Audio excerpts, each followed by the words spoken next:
Estamos a viver uma hora de extraordinário entusiasmo e fervor. É esta alternância dos partidos que caracteriza as sociedades que aceitam o modelo da democracia ocidental. O Partido Comunista o que não fica é num governo para calcionar uma viragem à direita. Não fica num governo para apoiar medidas antidemocráticas, antipopulares. O movimento foi para mim uma surpresa. Creio que todos nos devemos felicitar o movimento das Forças Armadas pelo alto serviço que prestaram à nação. Boa noite a todos e bem-vindos a mais um episódio de JJ. O meu nome é Luís Francisco Sousa e serei o vosso moderador desta noite. Esta semana vamos falar das promessas eleitorais de António Costa, a Operação Teia e o caso Miguel Duarte. Mas primeiro, os meus convidados. À minha direita tem Francisco Camacho, Presidente da Juventude Popular de Lisboa. À minha esquerda tem Duarte Marçal, do Secretariado da FAUL. E à minha frente e ao centro, Cristiano Gaspar, Presidente da JSD Fundão. Obrigado a todos. Bem, Francisco Camacho, vamos começar contigo. Promessas eleitorais de António Costa. O Expresso noticia: Costa promete aumentar salários na função pública. Numa grande entrevista que foi dada por parte do Primeiro-Ministro ao Expresso, ele anuncia algumas das propostas que vão constar no programa eleitoral que sai já este sábado. Uma das quais queríamos focar-nos um bocadinho mais seria na questão deste aumento dos salários da função pública. Consegues dar aqui uma breve contextualização a perceber o que é que se passa, que aumentos são estes, e depois quero saber se consideras o timing desta proposta oportuno ou inoportuno? Muito bem, olá a todos. Bem, esta é, como tu disseste bem, o contexto em que surgem estas ideias, estas propostas, surge já de um período pré-eleitoral. Para o Governo já entramos nessa agenda e o que importa mesmo é fazer propaganda socialista. E entre estas 5 propostas, basicamente, temos uma que prevê o aumento do salário mínimo nacional, o aumento das pensões, depois uma visão de abandonar uma procura de liberalização do mercado de trabalho que tinha sido iniciada em 2015 e, por fim, e aí talvez nos centraremos mais hoje aqui, 2 propostas para a função pública que passariam pelo aumento da remuneração dos funcionários públicos, em particular dos quadros superiores técnicos, e depois, por outro lado, o término de uma regra que impera na administração pública, que procura, no fundo, para cada entrada na administração pública, nos quadros da administração pública, devem sair dois trabalhadores, 2 quadros da administração pública. Bem, eu diria o seguinte: há aqui um contexto que é importante também ter presente, um número, que é: Portugal, neste momento, tem 675.320 trabalhadores na administração pública. Pelo menos nos últimos dados foram apresentados. Os 320 podem ser aqui um bocadinho voláteis, porque é normal que haja este processo de renovação e regeneração na administração pública, mas claramente percebemos que temos aqui uma fatia muito considerável da população ativa em Portugal. E, ao contrário do que se pense, já no presente ano, 2019, verificaram-se aumentos para o quadro remuneratório da administração pública, nomeadamente na ordem dos 50 milhões. E o que António Costa nos diz, ele, basicamente citando, diz que é indispensável que o Estado proceda a um aumento significativo do quadro remuneratório dos seus quadros superiores, sob pena de não ter como concorrer com o setor privado. Consegues-me explicar essa remuneração? É feita de que forma? É a subida do salário mínimo da função pública? É a compensação para técnicos especializados? Não necessariamente do salário mínimo. São das tabelas que estão previstas. A remuneração nos quadros da administração pública está tabelada. Não há propriamente uma liberdade contratual entre a administração pública e os trabalhadores para ir fixando oscilações, aumentos, diminuições da sua remuneração. Está tabelado. Tem um processo, na minha visão, de avaliação que é muito diminuto, ao invés... Há uma visão mais de antiguidade e há esse percurso da carreira na administração pública que me parece um pouco antiquado. Mas o que aqui me preocupa, eu acho que nós, em primeiro lugar, eu não entro naquela ótica de que os funcionários da administração pública são quase aqui uma faixa ética da população ativa que se caracterize por exemplo, por serem mais preguiçosos, menos trabalhadores. Há muitas vezes esta tendência de se diabolizar e de espelhar ódio para a administração pública, mas eu não vou entrar nessa via porque nem acho que isso seja propriamente justo. Acho que temos de ter uma administração pública capaz e com bons quadros. Só que eu cito estas palavras de António Costa porque nós conseguimos compreender aqui o filtro de António Costa, que é uma preocupação quase exclusiva com a administração pública, com os seus funcionários, e põe as coisas num ponto de concorrência com o setor privado. O que António Costa, como Primeiro-Ministro de Portugal, devia pensar era que nós concorremos com outros mercados de outros Estados. E esse é que é para mim o grande impasse que esta priorização dos funcionários públicos em detrimento do setor privado, porque António Costa põe as coisas nestes termos. E, portanto, há aqui um caminho claro que o Governo tem levado a cabo. O timing está longe de ser ingênuo, é um período pré-eleitoral. António Costa sabe que aqui tem uma capacidade de mobilização de eleitorado muito maior, não só pelos funcionários que já estão nos quadros, como aqueles que podem vir a ser integrados. Porque, repare-se, António Costa, por exemplo, eu não me chocava se António Costa dissesse: precisamos de mais trabalhadores para a saúde, precisamos de mais trabalhadores para quadros que têm estado carenciados na administração pública e nessa resposta governamental. Mas não, António Costa queria aqui abstrai ainda mais a categoria, fala dos funcionários públicos, destes quadros superiores que são transversais a toda a administração pública, para lançar aqui uma difusão eleitoral e propagandística. Depois, eu acho que este tipo de políticas sectárias que têm sido levadas a cabo pelo PS neste governo estimula a segregação entre público e privado. Quando nós o que devíamos querer era, muito bem, há atratividade na administração pública, mas essa atratividade não pode ser de tal modo diferenciada que gera um espírito na população, que é o que se vive atualmente, face aos mais de 4 milhões que estão no setor privado, de segregação de que a classe da administração pública é uma classe privilegiada. Porque se não vejamos, dentro da administração pública, desde logo, há um salário mínimo mais elevado. Depois, por outro lado, temos a questão das 35 horas semanais, temos uma questão de política de despedimentos muito diferente do que acontece no privado, temos outro ponto que é crítico, que é da oferta de saúde. Como sabemos, por via da ADSE, os funcionários públicos têm acesso a uma saúde muito mais segura e garantida do que um trabalhador no setor privado. E, portanto, isto para além da questão das tolerâncias de ponto, esta semana viemos a saber também que considerar-se-á falta justificada no dia de regresso às aulas os funcionários públicos que levarem os seus filhos à escola. Bem, no setor privado não verificamos nada disso. E, portanto, eu acho que aqui é um timing claramente de propaganda eleitoral, e terminaria com uma notícia também bastante recente, do início do mês, em que saiu um comunicado do Ministério das Finanças, em que basicamente o Ministério das Finanças previa que abriu o cenário de revisão das carreiras no quadro da administração pública e alterações salariais, mas que este cenário tinha de ser alvo de um estudo prévio. Portanto, com metodologia, com uma estratégia, com uma sustentabilidade.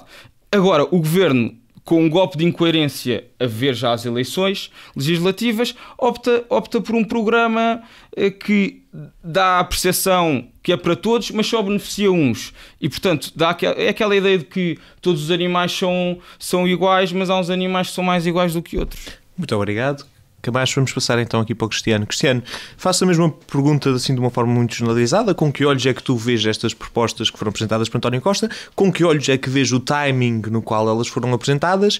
E depois faço-te aqui duas perguntas um bocadinho mais específicas, que é com que olhos vês também aquilo que o Francisco Camacho acabou de dizer, desta discrepância cada vez maior entre, se achas que é maior ou não, entre o privado e o público?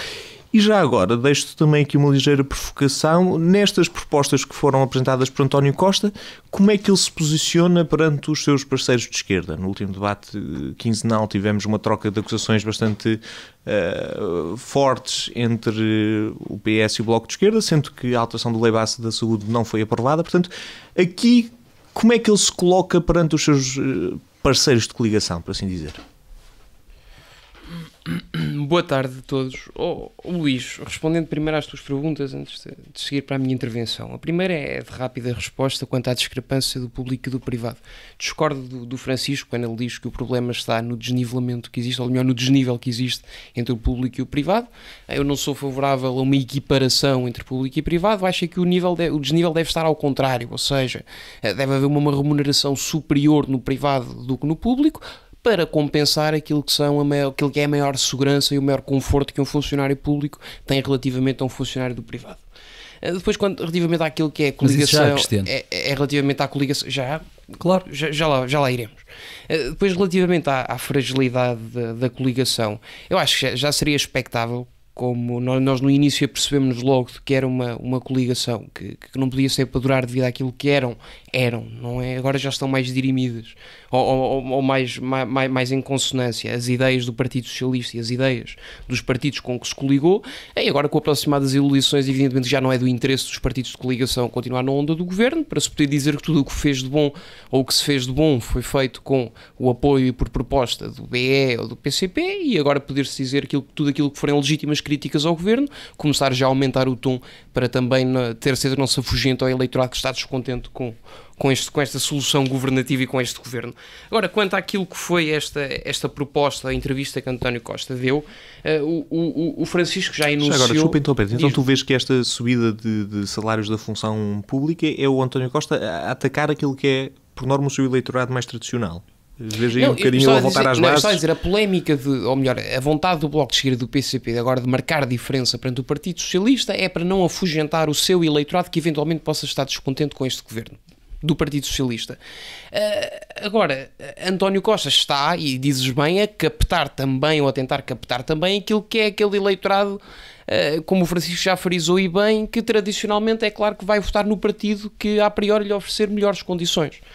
Parece-me lógico. E nesta entrevista que António Costa deu ao Expresso, e que eu acho que foi lamentável, o Francisco já elencou aquilo que foram todas as propostas de aumentos que foram apresentadas.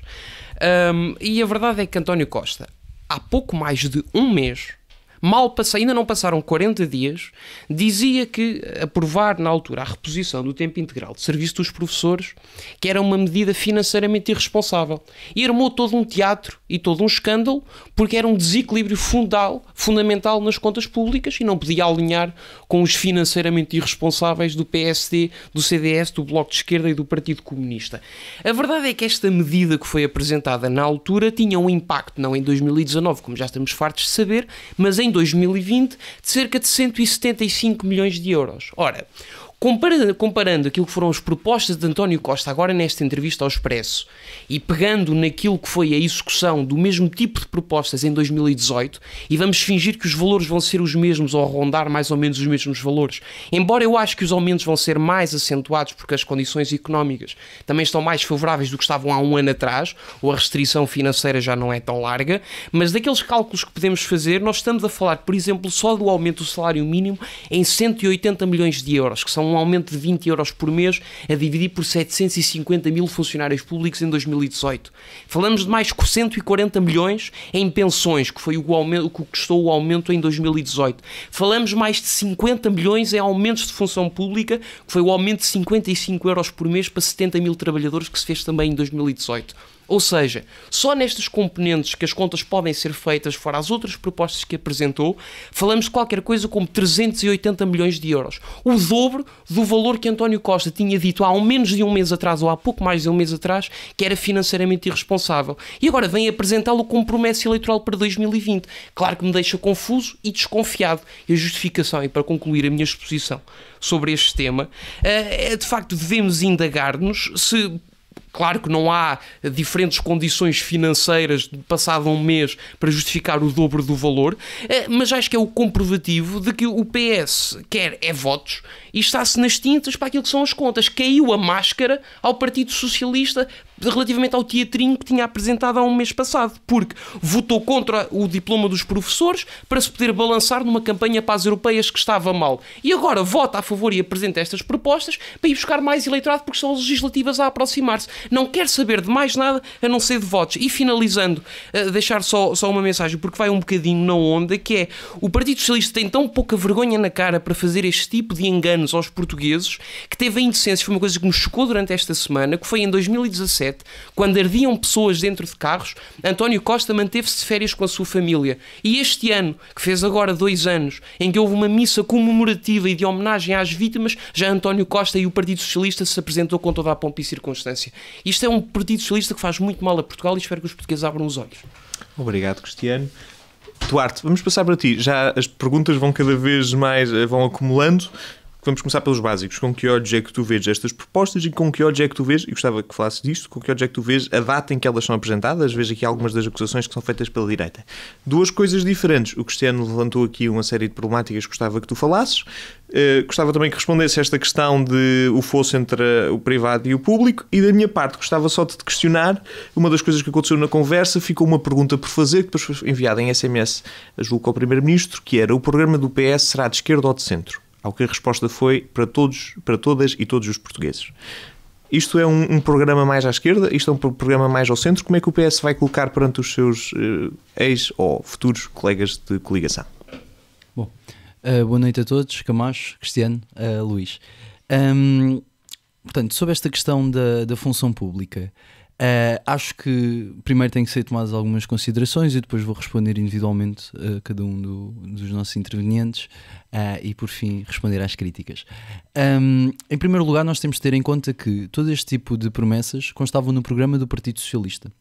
Eram medidas que faziam parte do contrato social entre eleitores e eleitos e que tinham de ser cumpridas até ao final da legislatura. O que nos diz que o Partido Socialista não inventou estas medidas agora, mas houve um processo de encaixe orçamental para as cumprir. Em segundo lugar, e concretamente sobre este tipo de questões, nós entendemos que... Aliás, eu entendo que o aumento dos salários é essencial para o funcionamento da função pública, no sentido em que vai motivar, por um lado, os funcionários a fazerem um melhor serviço, por outro lado, valoriza a própria função pública e, em terceiro lugar, consegue vencer a concorrência com os privados. Eu discordo veemente daquilo que o Camacho disse, dizer que nós estamos a concorrer com os outros mercados. Isso é completamente mentira no caso da função pública. Mentira porque eu explico-te. Porque basicamente os outros países, a maior parte dos outros países, não conseguem concorrer para a nossa função pública. A concorrência que acontece entre o setor público e o privado, e o que se trata é, tu disseste bem, Camacho, não tens funcionários da administração pública aí para outros estados procurar uma vida melhor. Não é esse o ponto. Aliás, a imigração está a atingir outra vez números acima de 100 mil. Tu disseste uma coisa muito bem. Nós queremos os melhores quadros. Para nós termos os melhores quadros na função pública, nós não podemos que eles vão para o privado. Para eles não, ou seja, e a única forma de fazer isso é aumentar realmente os salários à função pública. Por isso é que eu também não percebo aquilo que o Cristiano vem dizer, das duas uma. O Cristiano não concorda que devemos ter bons quadros. Eu não percebo como é que ele depois responde ao facto de termos um privado melhor que o público. Talvez seja melhor ser sincero, Cristiano, e admitir simplesmente que não queres uma boa função pública. Dito isto, e indo aqui a cada um dos pontos, em primeiro lugar, o Camacho vem-nos dizer que o PS tem sido extremamente setário com as suas políticas. Eu acho que isso é uma crítica que é fácil fazer a todos os partidos que tentam fazer políticas para os grupos que são menos desenfreitos. Ou seja, o PS fez políticas para as pessoas mais pobres e, nesse sentido, podemos dizer que foi sectário sim, mas também concordamos que foi certo, porque é as pessoas que mais precisavam. Depois, o Camacho vem dizer que não quer fazer o ataque à função pública, mas ele passa todo o seu discurso a fazê-lo, não é? Vem dizer que é privilegiada, mas nós também sabemos, e o Camacho não teve... Ao sentimento da população foi sim, mas tu alimentaste precisamente esse sentimento e disseste que eles tinham uma série de benesses, mas depois não falaste daquilo que tem problemático. Nós também sabemos, por exemplo, que a função pública não goza da ACT. Todo o tipo de incumprimentos ou deficiências contratuais não respondem numa autoridade com capacidade para o fazer. Também sabemos que não existe tanta progressão no público como no privado, nem existem salários tão altos no público como existem no privado. O que eu Qual respondo é que é a tua referência de remuneração no privado? Isto permite... Ou de progressão, não é? Os trabalhadores das fábricas, não sei quanto é que podem falar todos ao mesmo tempo. Na função pública, os salários, portanto o preço de trabalho até, estão tabulados. O que significa que a margem de progressão é muito inferior. Por exemplo, se vocês compararem com as empresas do PS20, os salários da função pública são muito suficientes. Por exemplo, quando o Cristiano nos diz que na função pública se recebe menos do que no privado, o Cristiano está simplesmente a mentir, porque nós sabemos que isso não é verdade. Recebe mais. Não, recebe muito menos. Não, claro que recebe, mas deve receber menos. Não, mas o público recebe claramente menos. Muito menos, claro. Então assim está bem. Não, mas aí é que está, pois não entramos na concorrência. Agora, abordando diretamente as diversas temáticas que tu já trouxeste, em primeiro lugar, não enganemos as pessoas que nos ouçam, ok, não é uma coligação, um acordo parlamentar. Ela não foi frágil, ela durou toda a legislatura, propôs-se a durar a legislatura, durou toda a legislatura. Acho que não consigo sequer perceber. Desculpa, vou só direcionar para a questão mesmo que o Cristiano levantou, que é a comparação dos valores dos professores com os valores que vão... Eu ia mesmo agora entrar nisso, ok? Boa. E assim, eu acho que isso de facto não mostra a irresponsabilidade, mas a responsabilidade do Cristiano. E vamos lá então analisar porquê. Porque o Partido Socialista eu acho que demonstrou que tem a capacidade de ter responsabilidade nas contas e subir os salários. Porquê é que o Partido Socialista votou contra a questão dos professores e vai agora propor isto? Precisamente porque houve a capacidade de fazer um encaixe orçamental. Eu vou explicar isto detalhadamente. No caso dos professores, o Cristiano pinta-nos um número que nós sabemos que é claramente mentira, porque o custo do Partido Socialista para o fazer não eram os 100 e tal milhões que eles disseram. Não, 100 e tal milhões é o diferencial em relação às contas do governo. Mas nós sabemos que na possibilidade de aumentar teriam que ser aumentados todos. O custo rondava aos 700 milhões. O que nós temos aqui é o Partido Socialista que tomou uma opção de nós diminuímos, portanto, conseguimos reduzir a dívida pública, temos a dívida pública mais baixa da democracia, e é precisamente com esse encaixe que o Partido Socialista se propõe para o próximo governo poder fazê-lo. O que é que isto difere dos professores? O Partido Socialista não diz que o faz já, não diz como é que o faz, vai fazê-lo provavelmente faseadamente, e isto vai ser possível dentro de um novo quadro legislativo, ou seja, isto é só para as próximas eleições, se o caso do Partido Socialista ganhar. Mas não era o mesmo caso dos professores. Posso estar enganado, mas os professores também só não entravam em efetivo no mas Orçamento o caso de dos Estado professores 2020. era que não seria faseado. Vamos lá por partes, ok? Em primeiro lugar, isto não seria faseado. Em segundo lugar, estávamos a vincular um executivo que nem sequer tinha eleições e teria que fazer face a esse tipo de despesa que não acordou com as pessoas, ok? Portanto, isto é o Parlamento a legislar para uma legislatura que não é dele. O que é normal. E depois, não. O que nós vamos deixar o Duarte acabar. Vamos deixar o Duarte acabar, porque já estamos a ter pelo tempo. O que eu digo aqui muito simplesmente sobre esta questão é muito simples, que é o Partido Socialista ao propor-se este tipo de medidas, ele no futuro dos seus próximos 4 anos poderá encontrar medidas de encaixe orçamental, de receita e despesa para encontrar isto pelas opções que o Partido Socialista toma e não empoderar uma classe da função pública em detrimento das outras classes da função pública. Foi isso que o PSD e o CDS quiseram. Agora, vais-me só dar um minuto e vou falar aqui da crítica do eleitoralismo que foi dada. A crítica do eleitoralismo é pura mentira. É uma crítica bacoca de quem não tem alternativas nada a propor. Porquê? Porque o Partido Socialista fez medidas bem mais eleitoralistas no início do mandato, reduziu a sobretaxa, diminuiu as propinas, criou o passo único e descongelou carreiras. Tudo isto são medidas, eu diria, podiam-se aplicar bem mais eleitoralistas. O fim da sobretaxa foi no início do mandato. Meus caros, vamos ter mesmo que seguir em frente, portanto. Por fim, nós temos o argumento do CDS, não é? A solução que isto já se pronunciou, e diz que em vez disso devíamos fazer um decréscimo de impostos. Claro. Eu acho que isso mostra perfeitamente o desmantelamento do setor público que a Assunção Quistas fez durante o governo de Passos Coelho e quer continuar a fazer. Mas pior, é pura demagogia. E porquê que é demagogia? Porque critica o governo pelo mau estado dos serviços públicos, mas depois quer diminuir a coleta de impostos que os financia. A Assunção Quistas, eu diria, vive num mundo de fadas, em que todas as coisas não custam dinheiro. O seu partido vive num castelo encantado de uma solução política nacional completamente falidas. Faltam ainda ser sinceros e pedir unicórnios da privatização da saúde e os doentes dos contratos de associação que injetam dinheiro Surreal. Quem tem bastante dinheiro e quem tem muito pouco dinheiro. Contratos de associação têm muito dinheiro. Não, engordavam claramente as escolas privadas dinheiro. e Isso é meus caros, vamos ter que deixar este tema ficar por aqui. Eu sei que isto tinha muito mais pano para mangas, mas vamos ter que passar ao próximo tema. Cristiano, vamos passar para ti. Diário de Notícias noticia quem são os 18 autarcas alvos de buscas pela PJ. Inspectores da PJ e peritos estão a varrer 18 autarquias, maioritariamente lideradas pelo PSD e algumas PS. Há ainda autarcas independentes e um do CDS. Eu até poderia fazer aqui a listagem de Águeda, Almeida, Armamar, Belmonte, Sinfãs, Lamego, Fundão, do qual eu quero que... São várias, são 18, maioritariamente lideradas pelo PSD. Queres-me dar aqui uma breve contextualização do que é que se está a passar? Quem é que são estes autarcas? Qual é a natureza desta investigação? E já agora pronuncia-te sobre a questão do Álvaro Amaro, ex-autarca que acaba de ser eleito eurodeputado pelo PSD e que está a ser investigado nesta investigação. Não, Luís, o que se passou é que a Polícia Judiciária atuou com base em indícios e parece que terá existido um favorecimento na celebração de contratos públicos à revelia de uma data de disposições e de regras e a favor de várias empresas de serviço de transporte. Mas a principal e aquela em que a polémica maior está instalada é da empresa Transdev. Portanto, a Polícia Judiciária lançou uma operação chamada Rota Final, como agora temos ouvido ao longo dos últimos dias, por suspeitos de vários crimes, ou por suspeitas de vários crimes que são apontados, desde corrupção até tráfico de influências. E agora, na sequência da operação, fizeram 50 buscas domiciliárias e não domiciliárias, entre as quais, como disseste bem, as 18 autarquias.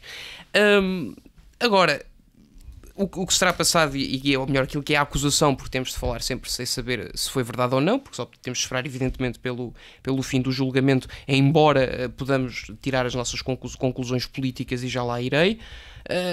O que sou é que a empresa Transdev terá contratado aquilo que foram ex-presidentes de Câmara dessas autarquias, em troca de uma pequena influência junto dos novos executivos, para continuarem a celebrar contratos com a Transdev. E falamos qualquer coisa como um benefício de 10 milhões de euros. E desde então foram constituídos arguidos 3, todos do PSD, curiosamente, presidentes de Câmara, aliás, ex-presidentes de Câmara, o Álvaro Amaro, o Francisco Lopes e o Hernani Almeida. A questão do Álvaro Amaro, claro, como disseste também e bem, é mais sensível, porque acabou de ser eleito para as listas ao Parlamento Europeu. Paulo Rangel já veio em defesa de Álvaro Amaro, pela sua manutenção. Álvaro Amaro já teve 50% bem ao dizer que abdica da imunidade do Parlamento Europeu, que era algo que eu gostava que Pedro Silva Pereira também fizesse, porque nos faz questionar porque é que quer sempre estar com tanta vontade. Eu não te quero estar aqui a provocar mais, mas também há aqui outras proximidades entre o Álvaro Amaro e o Rio Rio que eu gostava que tu explicasses. Ele foi líder dos ex-autarcas sociais-democratas e aqui no artigo é apresentado como um dos homens fortes do Conselho Estratégico do PSD. Gostava que me falasses um bocadinho sobre isto. Álvaro Amaro ser um dos homens fortes do Conselho Estratégico do PSD, não sei se é uma coisa boa, se é uma coisa má, depende do que é que se discute nesses conselhos estratégicos e qual é que é o contributo, provavelmente qual é que é o contributo de Álvaro Amaro nessa estratégia. Não, acho que não tem relação e acho que Rui Rio acho que só pecou, e volto a dizer, por não impor uma posição forte e dizer Álvaro Amaro como devia ter completado os outros 50%, que o que ele deve fazer é, sim senhora, abdicar do seu mandato ou suspender o mandato até toda a questão legal e judicial estar clarificada, como devem fazer todos os políticos. Mas lá está, isto agora para concluir, isto não é nenhuma novidade, tem sido o combate à corrupção tem vindo a ser uma realidade, tem vindo a tornar cada vez mais efetiva ao longo dos anos. Já em maio tinham sido detidos os autarcas de Santo Tirso e de Barcelos, ambos do Partido Socialista, também por suspeitas de corrupção. Já tinham sido presos também do Partido Socialista Narciso Miranda e Mesquita Machado, também por diversos crimes de corrupção. É um problema que me parece bastante abrangente daquilo que são os partidos tradicionais. Só não encontramos, se calhar, aqui os CDS, continuam a ter mais comentadores do que vereadores. Sim, por acaso há um caso está a ser investigado.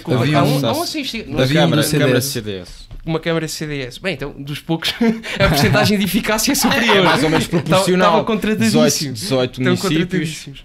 Não, mas para terminar, e agora quanto a esta ideia do combate à corrupção, que é uma coisa muito importante, e António Costa, na entrevista que deu ao Expresso, também veio falar da importância do combate à corrupção e que era uma aposta pessoal do Partido Socialista. Não deixa de ser irónico pelo passado, mas não me vou referir a isso. Parece-me só importante relevar aquilo que tem passado um bocadinho, se calhar, entre a espuma dos dias, que é a tentativa do Partido Socialista de aumentar a influência do poder governativo junto do sistema judicial. Isso notou-se naquilo que é a proposta da senhora Isabel Moreira, nomeadamente quando agora apresentou uma nova reforma para o Ministério Público, e agora o Governo passa a ter um bocadinho maior de poder de influência naquilo que são as pessoas que são dedicadas aos casos. É muito dúbio e é esse o medo das pessoas. Portanto, ninguém percebe muito bem o que é que o Partido Socialista pretende fazer ao aumentar. Eu acho que devem ser... Eles querem já vais ter a chance, vou-te dar a seguir a palavra. Assim. Não podes continuar assim. E para terminar, porque já estou a alongar-me a falar há muito tempo, só que uma retificação rápida relativamente aos programas eleitorais do Partido Socialista e àquilo que é a suposta grande discussão. Nós fizemos, o Jornal de Negócios fez um estudo no início do ano e apontou de que das 1.100 promessas eleitorais, 1.100, apenas 16% das promessas do Governo estavam cumpridas. Portanto, não sei qual é que é o grande peso que o programa eleitoral tem na gestão da res pública para o Partido Socialista. Obrigado, Cristiano. Duarte, vamos passar para ti. O Cristiano, para começar, pegando na promessa do António Costa, se tu vês esta operação como um cumprimento desta luta contra a corrupção que Costa prometeu, quer para o futuro, quer como presumo para o presente. Outra questão, nós temos 5 autarcas, nomeadamente, eu podia dar aqui a dizer de todas, de Belmonte, Lamego, Moimenta da Beira, Oliveira das Mães e Sor, se não me engano, são estas, que são autarquias do PS que estão a ser investigadas neste caso. O Cristiano também apresentou outros casos de membros do Partido Socialista que agora foram detidos no resultado destas investigações por causa de corrupção. Quero saber a tua opinião, com que olhos é que vês este processo? Claro. Eu antes disso eu gostava só de deixar aqui um comentário sobre aquilo que o Cristiano disse, sobre o aumento de influência do Partido Socialista sobre a Justiça. Eu acho que o Cristiano é pródigo na arte do engano e da dúvida, porque no fundo ele diz que o PS quer aumentar o seu controle, mas depois nunca diz qual é que é o controle. Ele lança assim uma espécie de uma aura de maldade que depois é incapaz e não consegue, nem é incapaz de justificar porque não consegue concretizar. Pronto, tendo feito esta ressalva às artes e elevações do Cristiano, sobre o facto do PS. É assim, eu acho que o PS já teve vários casos de corrupção, isso é um facto. Vários políticos indiciados por corrupção. Acho também que é um partido que também fez muita legislação contra a corrupção. Acho que uma coisa não mata a outra, e acho que essa é a leitura objetiva que devemos fazer e que infelizmente o Cristiano não conseguiu fazer. Agora, sobre os casos concretos, ok? É assim, eu como já disse anteriormente, em casos semelhantes, eu levo muito a sério o princípio da presunção da inocência, seja da esquerda, seja para a direita, porque eu acho que para um peso deve haver uma medida. Não devemos condenar publicamente o que não sabemos, nem fazer um julgamento público na praça para saber aquilo que fica à justiça. Nesse sentido, não conhecendo eu os detalhes do caso, digo que devemos aguardar os trâmites da justiça e depois dela decidir. Esgotados os recursos, podemos ou não pronunciar-nos.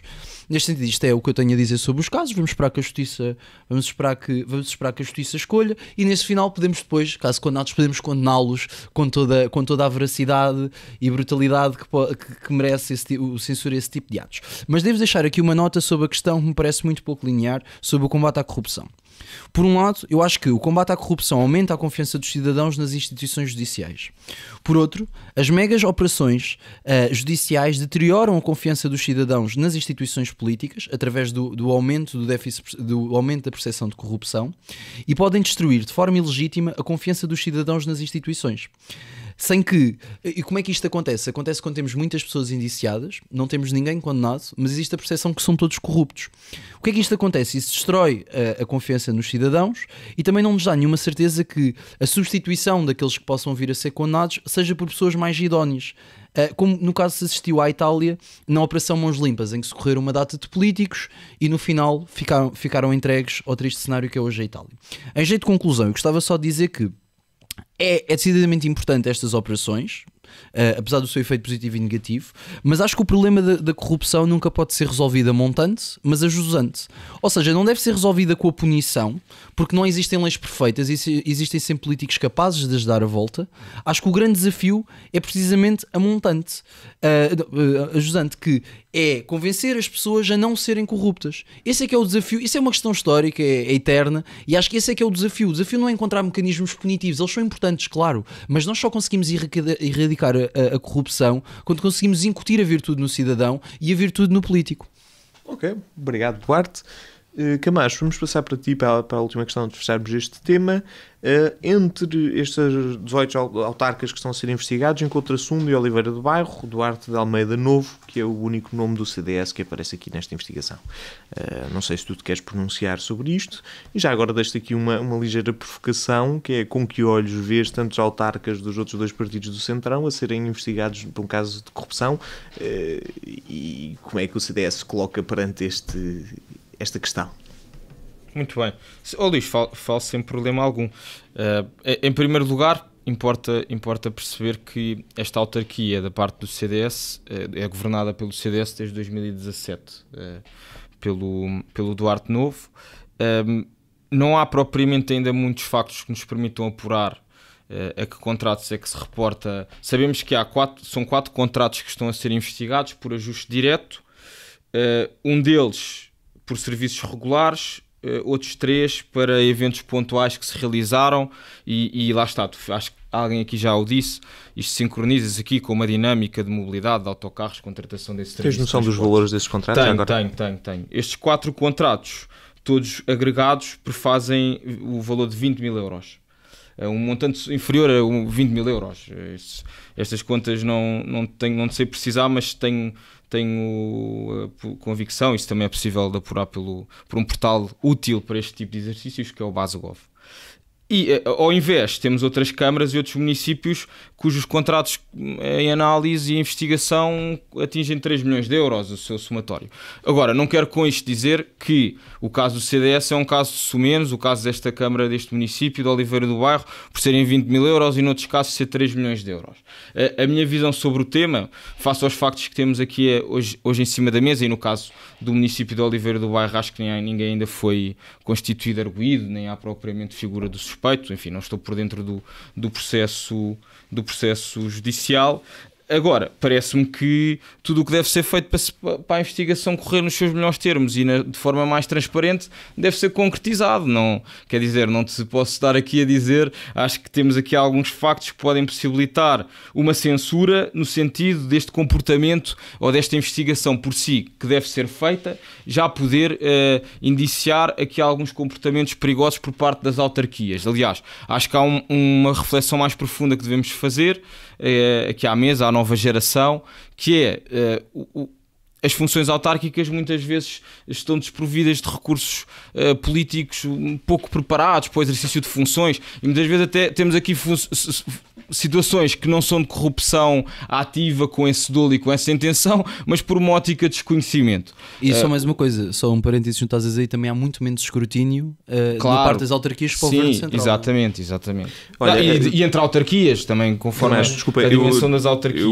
Nós temos mesmo que seguir deste tema, só te queria perguntar uma coisa em 30 segundos. Tu achas que, seguindo um bocadinho a lógica do que o Duarte disse na sua intervenção, achas que há algumas figuras cuja confiança vai se ver particularmente minada, nomeadamente Rui Rio, por causa da proximidade com o Álvaro, e aqui temos também o caso de Pedro Passos Coelho com a ligação ao Ricardo Rio de Braga, que também está a ser investigado, sendo que Ricardo Rio foi uma aposta de Pedro Passos Coelho nas autárquicas de 2017. Acho que são casos um bocado diferentes, porque o caso do Álvaro Amaro já é mesmo considerado suspeito, não sei se entretanto já foi constituído arguido ou não, mas já fez declarações públicas até a considerar essa hipótese esse cenário, que se for constituído arguido faz e acontece, portanto há algumas diferenças para o caso de Braga. O que me parece, enfim, eu não serei o Cristiano noutros programas aqui já deu o seu testemunho e sua opinião sobre Álvaro Amaro, portanto o Rui Rio não é que a corrupção se passe por proximidade ou confiança política, mas nós já sabíamos claramente que o caso de Álvaro Amaro era manifestamente problemático, tanto em matéria de competências políticas como havia já um clima de suspeita em torno desta figura. Claro que Rui Rio não será ele o responsável por Álvaro Amaro ter tido funções na autarquia, mas é responsável pela confiança política que tem depositado em torno desta figura. Há mais algum de vocês que queres pronunciar sobre este assunto, ou estamos... Se me permitirei, só para concluir, claro. Sim, a ideia relativamente, que o Duarte pediu para concretizar, e acho que é importante para informarmos a quem nos poderá estar a ouvir, relativamente àquilo que é a tentativa de apropriação do sistema judicial pela parte do Partido Socialista. Eu referia-me a um projeto de lei que foi apresentado e da autoria de Isabel Moreira, em que se pretende, como já é um sonho do Partido Socialista, dar o primeiro passo rumo a uma espécie de trazer o que ele é o sistema francês, em que temos um Ministério Público que passa de alguma forma a estar sobre a direta dependência do Ministério da Justiça. E eu tenho a certeza que isso daria muito jeito ao Partido Socialista. Bem, vamos passar ao próximo tema. Duarte, agora dou-te aqui a chance de falar sobre o assunto. Falando sobre outro Miguel Duarte, o Observador abre com o cabeçalho: quando vejo uma pessoa a morrer afogada, não lhe pergunto se tem passaporte, tiro-a da água. Temos o caso de Miguel Duarte, que corre o risco de passar 20 anos preso numa prisão italiana pelo crime de apoio à imigração ilegal. Consegues-me dar aqui uma breve contextualização, mais um bocadinho sobre este crime? O que é que ele está a ser... qual é que é o motivo desta... O que é que ele está a ser acusado? Qual é que é o motivo desta preocupação toda? Sendo que até o Presidente da República, como vimos hoje, já veio falar em sua defesa. Consegues dar aí o... Claro. Antes disso, só uma palavra sobre o que o Cristiano disse. É só porque... Não, mas isto é muito rápido. É só porque... Pá, eu não conheço, evidentemente, a proposta e sobre ela não posso pronunciar no desconhecimento, mas só vejo o Partido Socialista como um grande amigo da divisão de poderes e de um dos pais fundadores da nossa democracia. Isso será sempre inegável. Dito aqui à questão do jovem Miguel Duarte.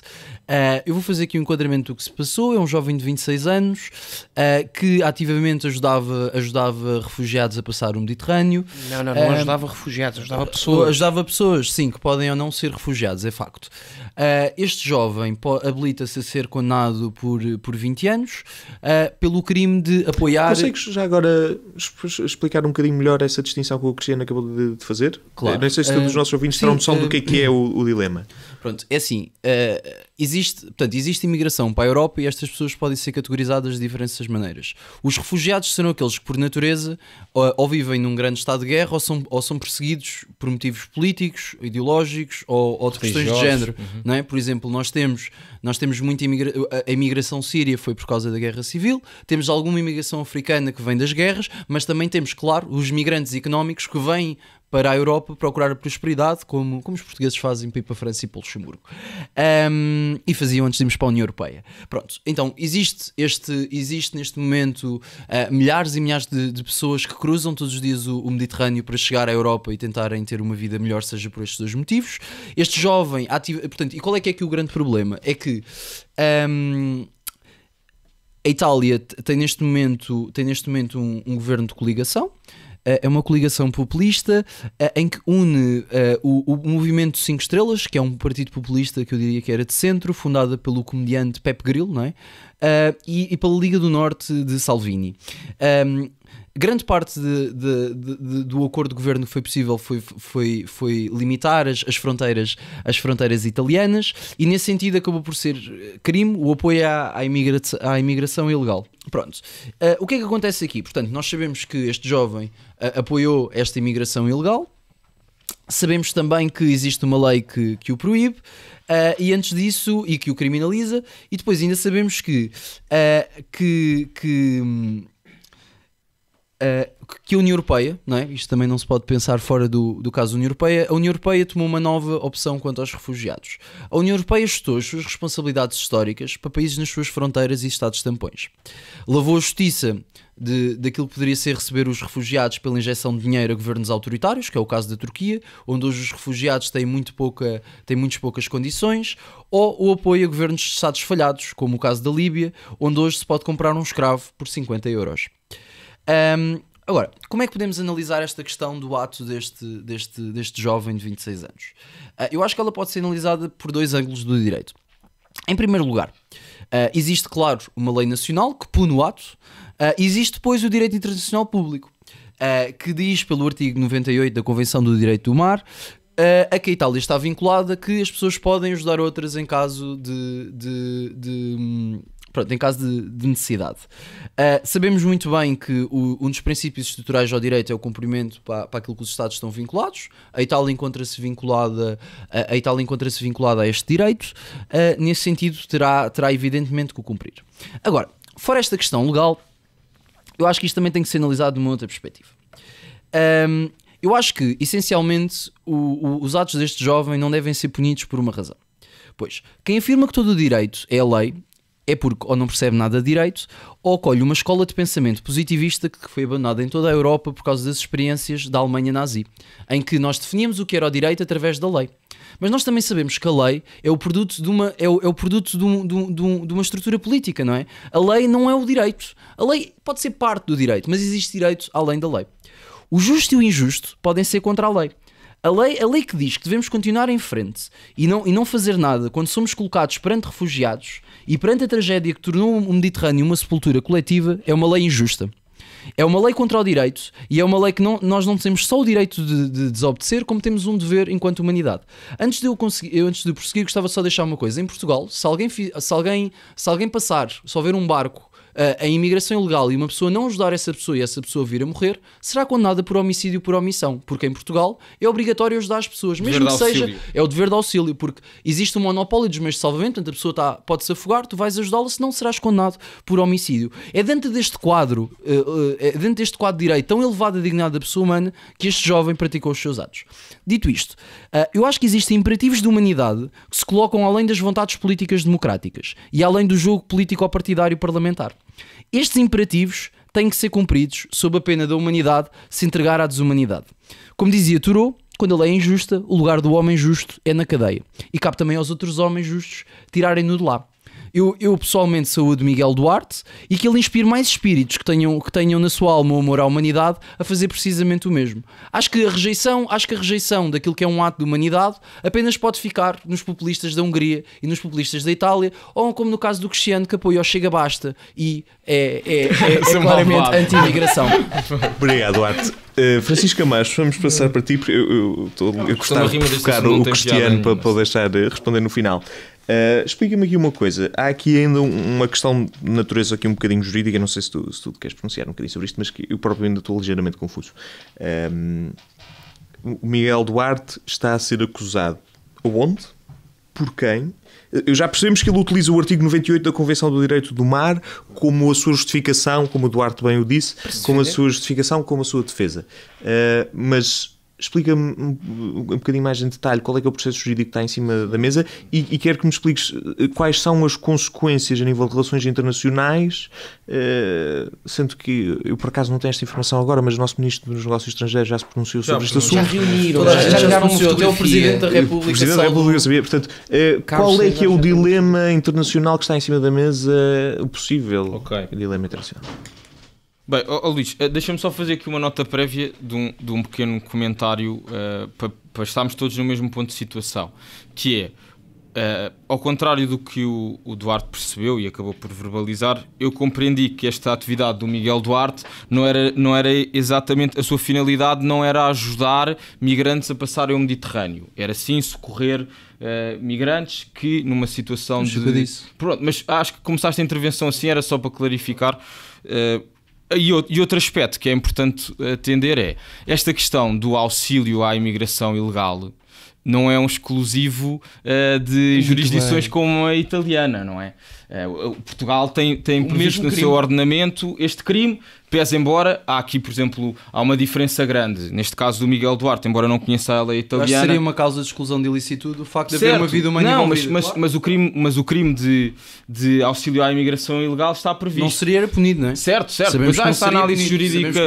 Não seria punido. Certo. Não seria punido. Mas até no caso português isto podia ser investigado e eles podiam ser acusados. Claro, não seria punido. Peço quando falarem de questões de direito para os leigos como eu, que por favor traduzam por miúdos. Mas este crime também está previsto em Portugal, o auxílio à imigração ilegal, sendo certo que há aqui diferenças. Por exemplo, o caso do Miguel Duarte, ele e a sua tripulação são acusados por um crime que pode ir até uma pena de 20 anos de prisão. No caso português é possível compreender que se a prática for reiterada de auxílio à imigração ilegal, a pena pode ir até 8 anos, por exemplo. Portanto, há aqui uma moldura penal distinta. Ainda assim, eu respondendo à tua questão, a circunstância aqui dos casos, face ao que nos tem sido aqui noticiado pela imprensa, basicamente há uma acusação dentro da esfera do que se dirá ao Ministério Público italiano, um departamento de uma região em específico que está a acusar esta tripulação. Antes disso, a embarcação que fazia este serviço desta ONG já tinha sido retirada à ONG dita, que tem aqui o nome da ONG, só um segundo, é uma ONG que tem aqui, exatamente, Rugan Retet, é uma rede, portanto, esta rede de ativistas com o objetivo de resgatar pessoas aqui, refugiados ou migrantes no mar do Mediterrâneo, e o Miguel Duarte enfrenta aqui uma acusação que também tem teor político no sentido da compreensão por parte da população face ao que ele está a fazer. Podemos fazer uma análise, o que ele está a fazer é legítimo ou não é? E nesse conflito de direitos, depois também embarca aqui nestas relações eventualmente diplomáticas, pese embora a reação do Ministro dos Negócios Estrangeiros tenha sido, acho que até minimamente ponderada, que é o Departamento de Assuntos Jurídicos do Ministério está a analisar o caso, vamos fazer o máximo possível para apoiar um cidadão português, como eu acho que deve ser a prática do nosso Ministério dos Negócios Estrangeiros. Não obstante, esta categoria, esta nacionalidade, não deve ser justificação para tudo. Ainda assim, ao caso que está a ser aqui apresentado nos dias de hoje, há um conflito de direitos que eu acho que se mede em dois polos, que é, por um lado, a determinação por parte do Estado italiano, no exercício dos seus poderes soberanos, de poder decidir quem é que está nas suas águas e o que é que se faz nas suas águas. E do outro lado, um direito de auxílio que o Duarte acha que caracterizou aqui bem e uma circunstância de migrantes em situação limite. Porque, pelo caso como é apresentado, estamos a falar de uma tripulação que socorre pessoas que, sendo certo que são providas de um serviço que é ilegal, de embarcações ilegais, Estão em risco. Não estão a morrer. As pessoas não estão. Muitas vezes não estão. Mas muitas vezes há um ponto que também me parece importante dizer aqui, que é este auxílio... O Cristiano ainda traz chance de pronunciar sobre este assunto. O Cristiano falará e depois até podemos trocar algumas impressões. Este auxílio que é prestado não é de penetração destes migrantes do modo a que eles tenham residência, por exemplo, no Estado italiano. Eles são entregues nos pontos na costa italiana, suponho eu, por ser a costa que é mais imediata, próxima. Por isso é que está sob a jurisdição do Estado italiano e, portanto, depois há um processo de certificação e creio eu que na maior parte dos casos em que os migrantes são ilegais e que não têm o estatuto de refugiado, voltam para de onde vieram, infelizmente, embora, enfim, é um flagelo que existe. Agora, neste caso, eu terminaria perante uma circunstância que é de preocupação face a esta crise dos refugiados. Parece-me que no caso em particular do Miguel Duarte, ele, neste critério que é da ilicitude, encontra-se excluído, não tendo eu, à luz do que nos foi apresentado, porque pelo menos no ordenamento português, eu realmente acho que o Miguel Duarte podia ser acusado, mas não seria condenado à prática deste crime. Porque no fundo há aqui este conflito que ele está no cumprimento de um dever que acaba por ser imposto por uma lei internacional via tratado, que o normativo já foi invocado aqui pelo Duarte. Cristiano, vou-te dar as últimas palavras. Desculpa, vais ter pouco tempo para pronunciar sobre o assunto. Eu gostava... Isto é um hardcore que diz que já é a norma neste programa. Eu vou-te pedir que te desenvolvas aqui uma situação. Não quero ter que fazer aqui a pergunta politicamente mais incorreta, mas tu acreditas que devido à natureza do crime que está em cima da mão, o crime, ou da acusação que está em cima, tem recebido uma atenção especial em relação ao assunto? Eu acho é normal que o Presidente da República... é um mártir. Miguel Duarte é um mártir. É o novo Jesus Cristo descido à terra. E a esquerda já está a usá-lo. E a esquerda já está a usá-lo como grande símbolo da revolução, como temos, por exemplo, naqueles filmes, não sei se sabem, de Jennifer Lawrence, o mimo gaio que se usa para simbolizar a revolução e a paz. É exatamente o que se está agora a passar com este jovem Miguel da parte da esquerda, que tenta de alguma forma aproveitar-se daquilo que é a desgraça alheia para tirar dividendos políticos. É o habitual.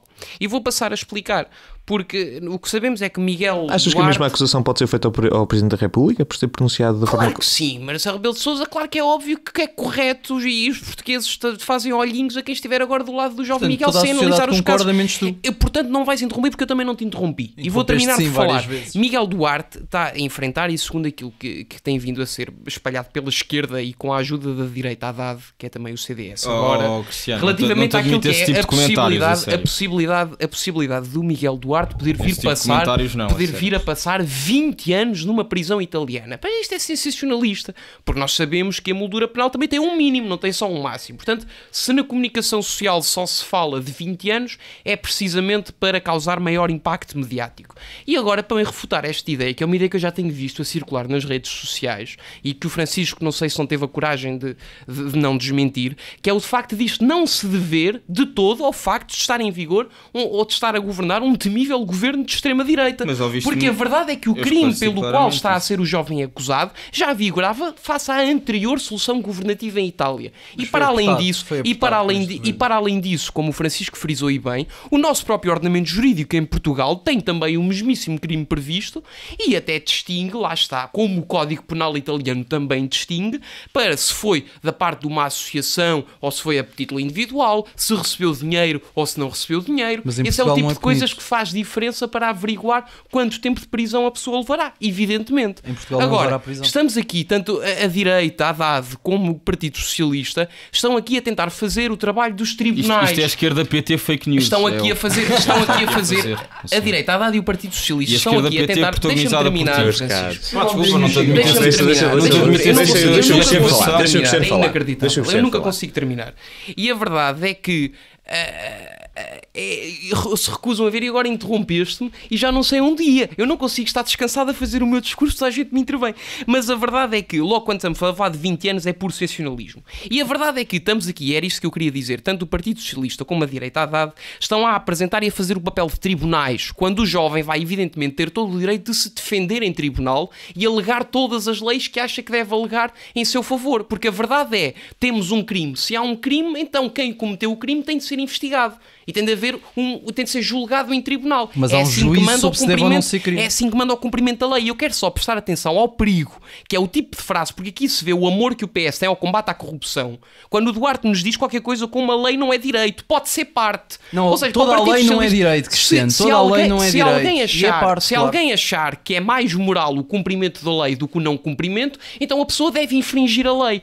Não é esse o pensamento correto para o direito. E agora, deu para terminar também... o cumprimento da lei na Alemanha porque nazi, nós falamos todos muito, tanto aqui o Francisco como o Duarte falaram muito com as orelhas no ar porque não leram bem as coisas como deviam. Mas a verdade é que este jovem Miguel Duarte é, como o Francisco frisou e bem, membro de uma das organização, uma ONG. O problema é que só tocas nos problemas em parte, não sei porquê, era o tal receio que eu falava.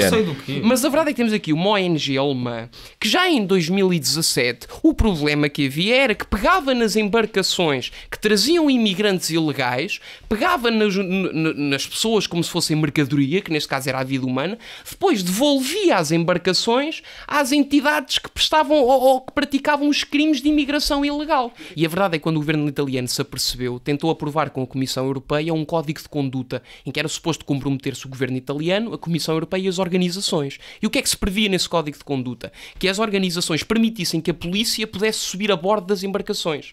E adivinhe-se o que é que se passou. A ONG recusou-se a assinar. Então esperam evitar e recusar todos os acordos de concertação que são sugeridos pela Comissão Europeia e pelo governo italiano. Continuam com as mesmas práticas que tipificam um crime, evidentemente. E estão à espera que o Ministério Público italiano faça o quê a não ser deduzir uma acusação. Bem, com estas revelações bombásticas, eu agradeço a todos a vossa presença e vemo-nos para a semana. Obrigado.